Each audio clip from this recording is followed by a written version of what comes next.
Ya, selamat pagi, selamat siang, selamat sore, selamat malam, para Masdaber dan viewer dimanapun berada. Semoga kalian semua berada dalam kondisi yang sehat, selalu diberikan kemurahan rezeki serta kesehatan. Oke, untuk kalian para Masdaber yang baru saja menemukan channel ini, jadi di channel Masdab Indonesia ini kita akan banyak membahas mengenai kegiatan entrepreneur terutama yang di bidang ekspor. Jadi, selamat bergabung menjadi keluarga para Masdaber dan semoga kalian bisa menikmati dan mengambil ilmu dari vlog-vlog yang ada di channel Masdab Indonesia. Ada banyak ragam produk dari Indonesia yang memiliki potensi yang sangat luar biasa untuk bisa diekspor. Nah, di sini kemampuan para Masdaber untuk memilah dan memilih produk apa yang kira-kira memiliki peluang untuk bisa diekspor di market internasional. Dan tentu saja tidak hanya sekedar bisa memilih produk, tapi juga harus menguasai produk tersebut. Saran Masdab, tentukan satu produk kalian pelajari benar-benar sampai kalian mengetahui tentang sumbernya dari mana, bahan bakunya bagaimana, suplainya bagaimana, kapasitas produksinya bagaimana, dan tingkat kompetitifnya di market internasional seperti apa. Setelah itu barulah kalian bergerak melakukan riset mandiri spesifik untuk produk yang sudah kalian pilih. Ya, sebagai ilustrasi atau contoh di dalam vlog ini, Mazda mengambil contoh produk misalnya adalah produk kopi yang akan kita ekspor.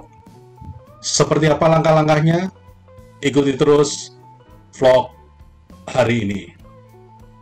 Oke, terima kasih para Masdaber. Jadi sesuai dengan apa yang sudah Masdab janjikan, hari ini pada kesempatan video vlog kali ini Masdab ingin memberikan tutorial caranya bagaimana kita melakukan riset mandiri terhadap suatu produk yang rencananya akan kita ekspor. Jadi yang pertama misalnya kita sudah menentukan produknya adalah kopi. Langkah apa selanjutnya yaitu melakukan riset mengenai kopi itu sendiri. Yang pertama mungkin yang perlu kita lakukan adalah mengenai negara terbesar yang mengkonsumsi kopi.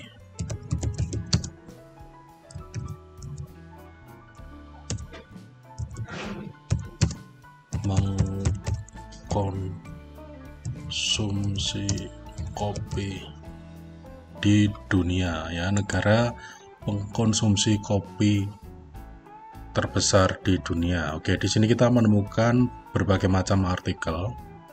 Secara prinsip bisa kita lihat satu persatu, kita baca detailnya, tetapi biasanya akan sama garis besarnya. Jadi kalau ini kita klik, contohnya dari portal ini, ya.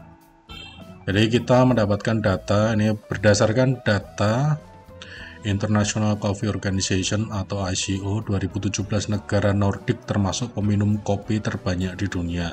Nah, dengan membaca artikel ini kita jadi tahu bahwa potensi kopi untuk diekspor itu lebih bagus, lebih tinggi ke negara-negara di Eropa, ya. Jadi kelima negara tertinggi adalah Finlandia, Norwegia, Islandia, Denmark, Belanda, dan lain sebagainya, ya. Berarti peluang untuk mengekspor kopi ke Eropa itu cukup tinggi, ya, dibandingkan wilayah negara lain. Dengan demikian, kita sudah tahu mengenai market atau pasar di mana kopi kita akan kita tawarkan. Oke, jadi langkah berikutnya setelah kita tahu bahwa area untuk market kopi yang terbaik itu ada di Eropa, langkah berikutnya adalah kita ingin melihat kira-kira untuk Eropa itu sistem pemasaran kopinya seperti apa, ya. Kita kembali memanfaatkan kecanggihan dari fasilitas Google Search, ya. Jadi misalnya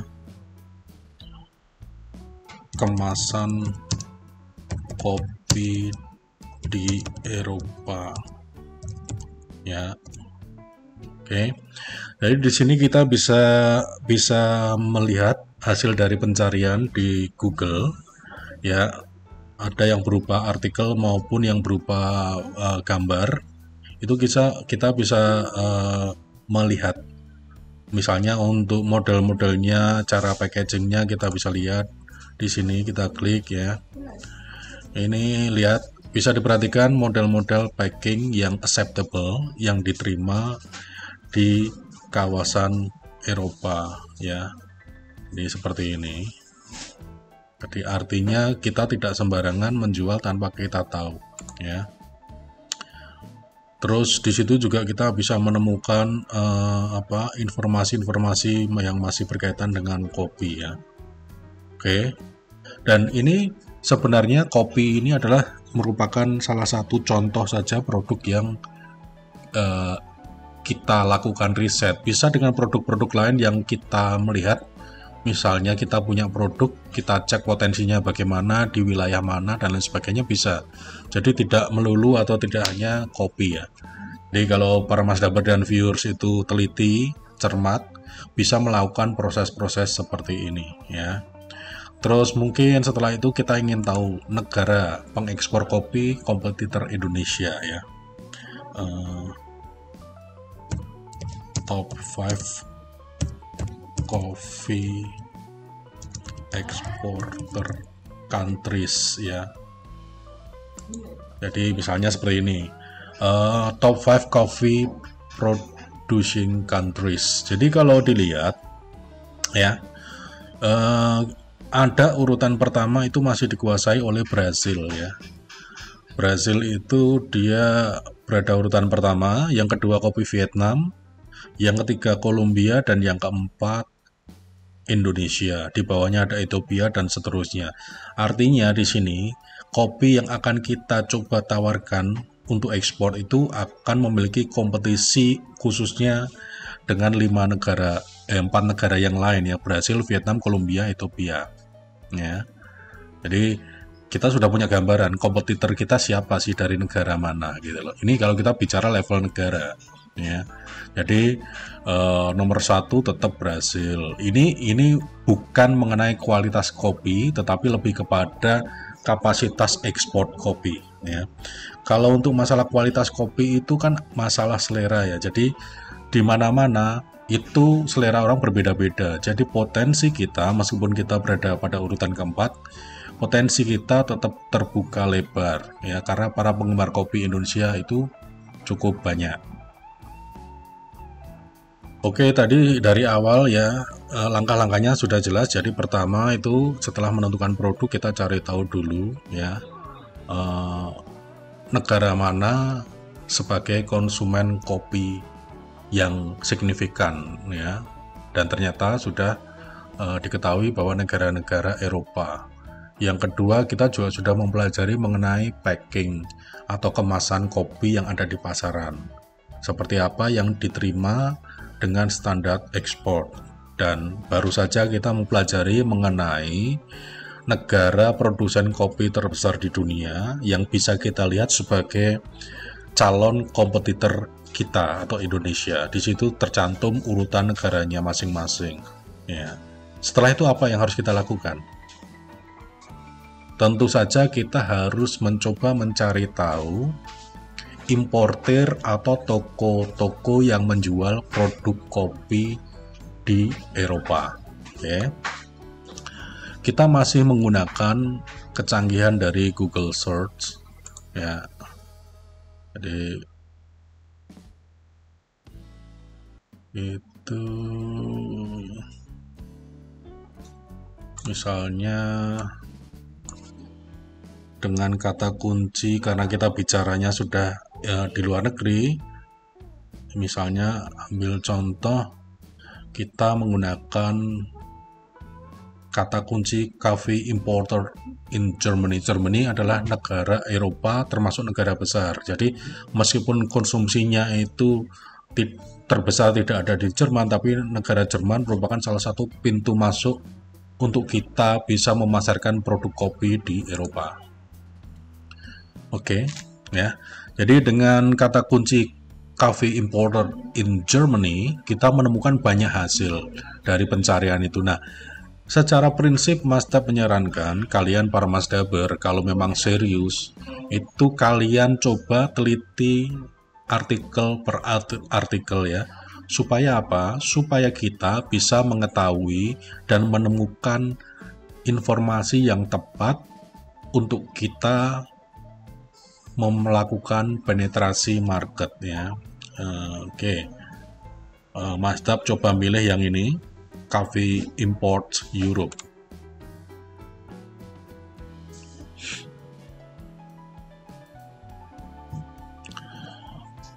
Oke. Di sini setelah kita menemukan website dari calon target buyer kita baca secara menyeluruh ya. Biasakan budaya membaca atau literasi. Mungkin kalian akan berpikir, wah Mazda itu kan bahasa Inggris. Nggak ada masalah sekarang, teknologi sudah memudahkan kita. Kalau kalian itu kira-kira bermasalah dengan penggunaan bahasa, kita bisa memanfaatkan sekali lagi fasilitas gratis dari Google Translate ya. Asumsikan saja kalian bisa dengan mudah memahami bahasa Inggris ya. Di sini Mazda biasanya melakukan riset secara menyeluruh. Mazda baca, misalnya di sini kan ada our people, itu orang-orang yang terlibat di dalam bisnis di portal Cafe Import Europe ini ya. Di situ ada nama orang, posisinya apa, dan lain sebagainya. Kenapa ini penting? Supaya di saat kita melakukan kontak bisnis, perkenalan, kita tahu kira-kira siapa yang harus kita kontak, sebutannya siapa, namanya siapa, jadi marketing email kita lebih tepat sasaran ya. Jadi seperti ini bisa, pokoknya intinya kita bisa mengetahui siapa bertanggung jawab terhadap apa. Oke. Yang kedua, kita juga perlu mengetahui mengenai misinya apa sih Cafe Import ini ya. Jadi di sini bisa tahu. Jadi ini adalah misi mereka ya, dan lain sebagainya, value-nya ya ini. Jadi untuk bisa kita masuk menawarkan produk dan peluangnya untuk diterima pada buyer jenis ini, kita harus memahami core value atau nilai-nilai dasar dari perusahaan itu ya. Di saat kita memperkenalkan diri itu istilahnya langsung straight to the point, langsung menusuk dari jantung pertahanan mereka, sehingga mereka merasa, oh ini pas sekali dengan misi dan visinya. Oke. Ini ada lagi driving principles. Jadi ini mencantumkan informasi-informasi mengenai apa sih standarisasi dan lain sebagainya yang perusahaan tersebut gunakan, gitu kan. Progres dan lain sebagainya, intinya seperti itu ya.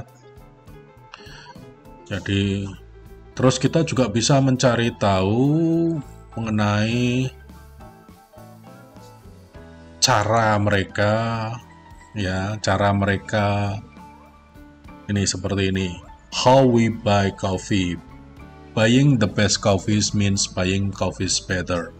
Baca aja semua informasi, tidak ada salahnya kalian mempelajari calon buyer ini secara menyeluruh. Supaya apa? Supaya kita lebih tepat di saat kita melakukan marketing email, jadi perkenalan dan lain sebagainya. Kita juga bisa tahu nih varian kopi yang mereka datangkan ya.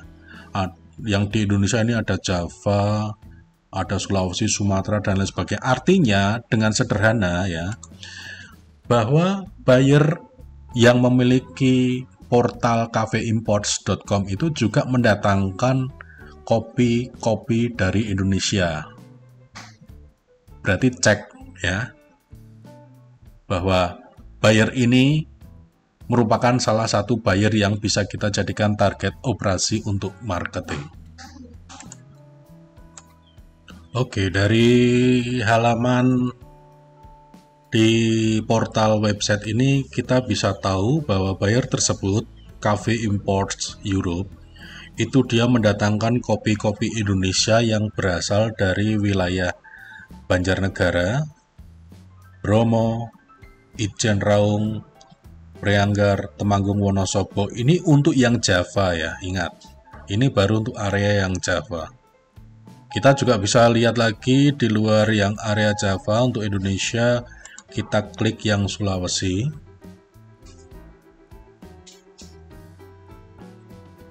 Ya. Dari Sulawesi itu dari mana saja mereka mendatangkan, jadi informasinya ada semua. Terus selain Sulawesi ada lagi Sumatera dan lain sebagainya.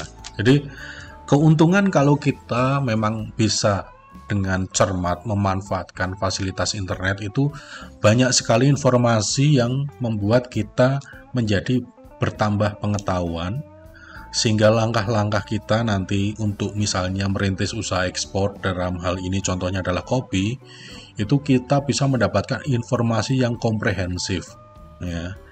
Jadi misalnya kopi kita itu berasal dari salah satu atau beberapa tempat yang ada di dalam website ini, artinya sudah satu langkah lebih ke depan kita bahwa kopi kita masuk dalam klasifikasi kopi yang diimport oleh buyer ini ya. Nah, setelah tahu dan lain sebagainya, kita mempelajari mengenai informasi mengenai kopi itu sendiri, konsumsinya, terus negara mana dan lain sebagainya. Kita membaca varian-varian kopi yang didatangkan khususnya dari Indonesia. Kita mengetahui negara kompetitor mengenai ekspor kopi, kira-kira dari mana saja.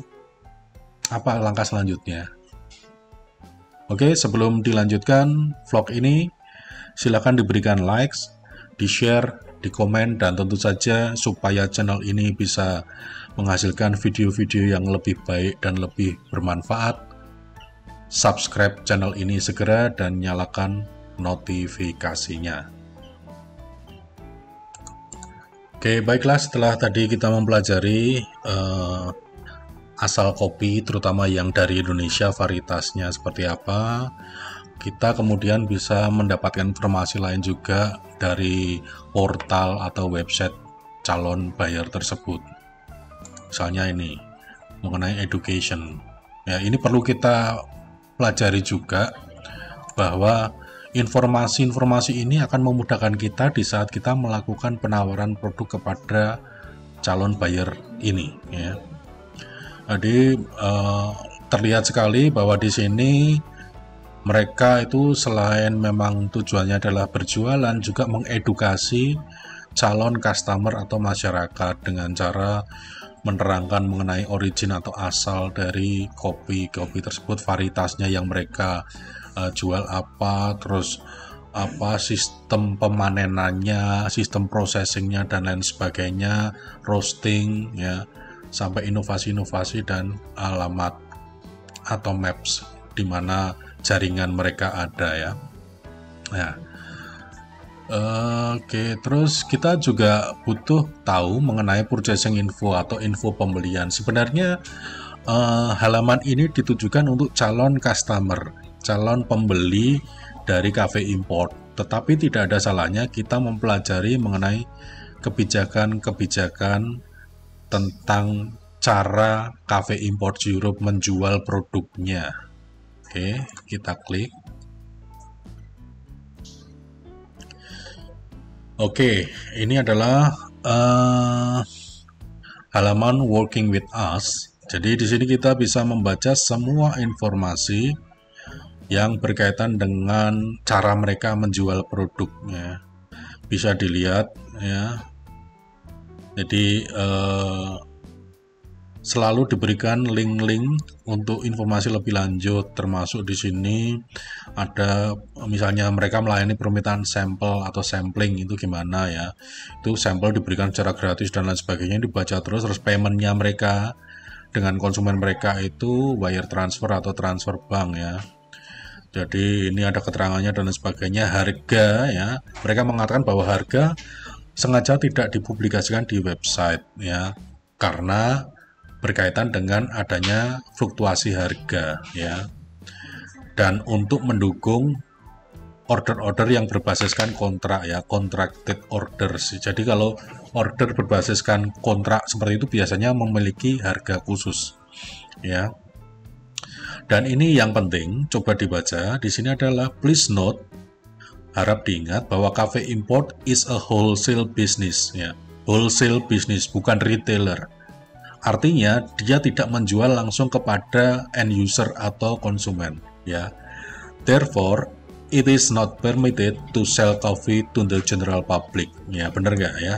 Jadi mereka tidak menjual kepada penikmat kopi langsung, tapi lebih dijual kepada toko-toko retailer lainnya. Jadi di sini adalah kebijakan atau policy dari Cafe Imports Europe. Nah, dengan demikian kita tahu bahwa nanti penawaran produk kita itu sistem packingnya bukan sistem packing seperti untuk retailer ya. Jadi biasanya kalau seperti ini kemungkinan besar kalau dengan kebijakan ini Mazda melihat kemungkinan adalah sistem packingnya dengan menggunakan sistem karung, tapi karung pun bukan sembarang karung, tapi karung yang memang ada kriteria dan standarisasinya. Oke. Jadi banyak informasi sudah kita peroleh hanya dari satu website ini. Dan kalau pola seperti ini, riset mandiri seperti ini, kalian semua lakukan secara rutin, terjadwal, Mazda yakin tidak perlu waktu terlalu lama untuk kalian para Mazdaber bisa mendapatkan realisasi order. Oke. Jadi seperti itu. Dan di sini untuk konsumen di website ini itu karena bukan end user atau pengguna akhir, mereka diberikan fasilitas untuk membuat akun supaya bisa melihat produk-produk yang dijual di Cafe Imports ini ya. Oke. Jadi informasinya sudah semakin lengkap dan semakin lengkap. Jadi kalau sekarang misalnya masih banyak di antara para Mazdaber yang bertanya gimana caranya mencari buyer, gimana caranya mencari kontak buyer. Ya itu tadi prosesnya riset mandiri ya. Jadi kita itu jangan menjadi generasi yang instan, semuanya serba kepenginnya mudah dan lain sebagainya, tapi tidak mau berproses. Dengan berproses seperti ini, kita akan menjadi semakin banyak pengetahuan, informasi, dan lain sebagainya yang besar kemungkinan itu tidak dimiliki oleh kompetitor-kompetitor kita yang lain. Jadi, tidak ada salahnya dibiasakan melakukan riset mandiri dan lain sebagainya. Nah, terus puncaknya apa? Setelah kita mendapatkan informasi dan lain sebagainya, ya kita bisa melihat terus gimana caranya kalau kita mau mengontaknya ya. Di sini ada halaman yang namanya kontak atau kontak ya. Kita klik.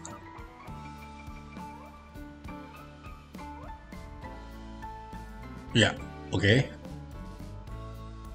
Jadi ini sudah jelas sekali di halaman kontaknya ya. Di Cafe Import di sini disebutkan for specific requests and general sales inquiries, emailnya ke sini. Ya. Bahkan nomor teleponnya ada, alamatnya ada lengkap. Ya. Di sini di sebelah kanan juga ada person in charge-nya siapa ya. Untuk European Office Manager and Sales itu Simon Koenig.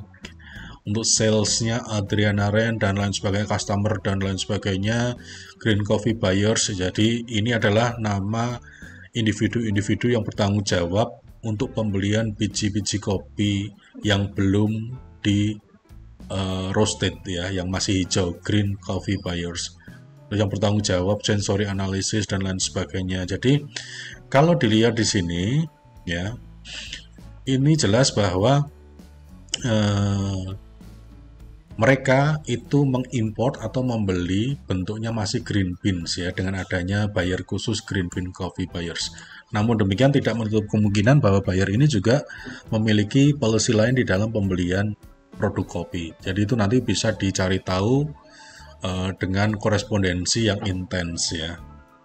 Nah ini juga ada mapnya ya, siapa tahu kalau di antara para Mazdaber ada yang berkesempatan Pas di Jerman diklik coba mampir juga nggak ada masalah ya. Dan kalau misalnya tidak mengirim email ke alamat email ini, bisa juga mengirim dengan model form contact person ya. Jadi seperti ini. Nah, dengan informasi yang komprehensif yang sudah para Masdaber pelajari dari awal sampai dengan sekarang, sampai dengan kita menemukan alamat email untuk kontak dan policy dan lain sebagainya, kita siapkan produk kita supaya bisa fit atau bisa cocok masuk ke calon buyer ini. Setelah itu siap, barulah kita kirim email ya, dengan alamat email yang sudah jelas seperti ini ya. Ini website ini adalah contoh salah satu dari sekian buyer yang bisa dikatakan buyer kredibel, buyer serius, dan pasti karena dia adalah wholesaler, itu dia akan membeli atau mengimport dengan jumlah yang sangat besar ya. Karena dia jualnya bukan ke orang langsung, bukan ke pengguna atau bukan ke konsumen, tapi dijual lagi ke toko-toko, distribusi, retailer, dan lain sebagainya. Jadi kalau kalian itu sudah memutuskan untuk menghubungi buyer ini, artinya kalian harus yakin mengenai kapasitas produksinya. Oke? Nah, tetapi kalian jangan tergesa-gesa setelah dapat informasi dari website ini langsung mengirim email dan lain sebagainya. Ya, setelah informasi yang kita peroleh ini lengkap dari website tersebut termasuk kontak email, apa yang harus kita lakukan? Oke, jadi setelah ini semua informasi kita peroleh, kita catat, kita bikin list poin-poinnya apa, kita kemudian harus kembali untuk mencari tahu kira-kira kalau nanti supply ke buyer tipe wholesaler ini, kita akan bertemu dengan masalah kapasitas, ya kan? Tadi produknya kopi. Nah, sekarang supaya kita mendapatkan informasi yang lebih komprehensif lagi, kita googling lagi. Ya, kita cari di Google sentra produksi kopi di Indonesia. Ya. Kalau kalian masih belum yakin dengan masalah kapasitas kalian bisa searching sentra produksi kopi di Indonesia. Ini adalah untuk mengantisipasi bila mana nanti kalian benar-benar mendapatkan realisasi order dari cafe import Europe ya. Tetapi kalau kalian memang sudah punya sumber pasokan yang bisa diandalkan, ya ini tidak perlu. Tapi Mazda berasumsi bahwa seberapapun sumber kalian tetap butuh sumber-sumber lain untuk lebih menjaga stabilitas baik harga maupun pasokan. Ya. Jadi di sini kita bisa mendapatkan informasi dari portal Kementerian Pertanian. Ya. Nih, bisa dilihat data-datanya. Ya, seperti ini.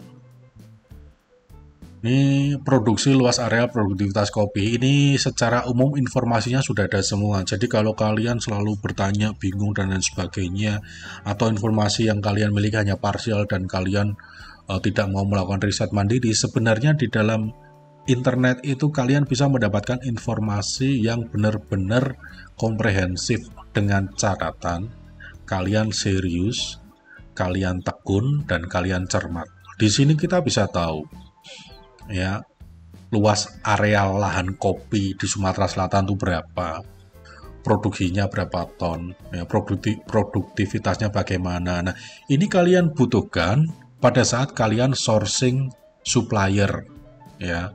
Semakin banyak supplier semakin bagus karena daya tahan kita, daya kompetisi kita akan semakin kuat, ya. Nah, setelah itu mungkin kalian bisa, ini informasinya lengkap sekali, Sulawesi Tengah di daerah mana, Jawa Tengah di daerah mana, itu kalian bisa mencari kontak atau ke sana langsung on the spot, berkunjung ke sana, cari partnership, misalnya dengan petani kesulitan ya dengan pengusaha kopi daerah situ, diajak kerjasama dan lain sebagainya. Nah, bila informasi itu semua sudah kalian dapatkan, sistem kerjasamanya dengan supplier sudah kalian bicarakan, sampel-sampel kopinya sudah kalian siapkan, barulah kalian melakukan kontak perdana kepada calon buyer. Ya, ingat langkah-langkah untuk berkirim email, etika, dan lain sebagainya sudah pernah Mas Tab bicarakan, jadi kalian lakukan dan kalian berikan target. Mungkin sehari kalian akan mengirim email marketing sebanyak berapa, misalnya 5 per hari. Lakukan terus, kalian tidak perlu berpikir mengenai kok nggak dijawab-jawab, lakukan terus. Selama kalian sudah melakukan riset seperti ini tadi yang Mas Tab contohkan, Mas Tab yakin tidak butuh waktu terlalu lama untuk bisa closing order. Demikian tutorial cara riset mandiri untuk mendapatkan kontak buyer. Ya, apa saja langkah-langkahnya, poin-poinnya apa saja yang perlu dipahami sehingga membuat kalian para Masdaber bisa semakin mantap dan yakin untuk segera melangkah. Ya, demikian vlog kali ini pembahasan mengenai riset mandiri untuk menentukan atau mencari buyer dengan memanfaatkan fasilitas internet. Semoga kalian bisa mengambil intisari dari tutorial hari ini, segera bisa mempraktekannya dan kalian akan segera mewujudkan berhasil menjadi seorang pengusaha ekspor. Sekali lagi, terima kasih, matur nuwun, dan salam Indonesia.